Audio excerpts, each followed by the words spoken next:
Përballja mes Labit dhe Albës ishte një nga momentet më të forta dhe më të drejtpërdrejta në shtëpi.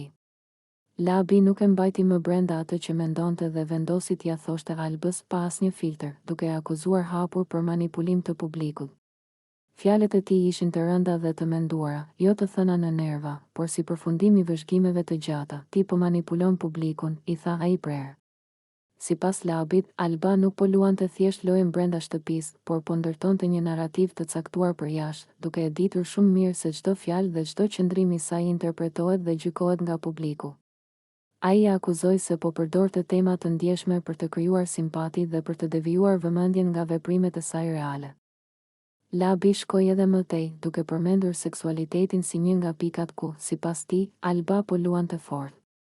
Ndash për seksualitetin, ndash për gjë tjetër, i tha, duke nënkuptuar se ajo po i përdorte këto tema jo për të shprehur sinqerisht, por për të ndërtuar imazh dhe për të fituar mbështetje.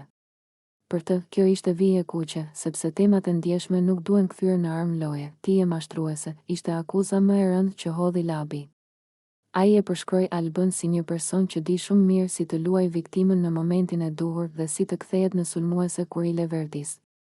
Sipas tij, ajo ndryshon qëndrime, fjalë dhe emocione në varësi të situatës dhe kamerave.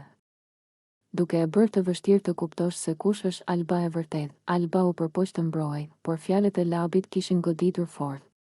Në shtëpi u krijua një tension i rëndë, sepse kjo nuk ishte më një akuzë e zakonshme loje, por një sulm direkt ndaj integritetit dhe sinqeritetit të saj.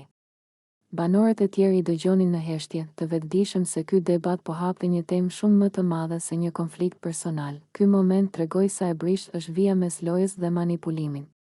Big Brother nuk është vetëm strategji dhe nominime, por edhe mënyra se si i përdor fjalët, temat dhe emocionet. Dhe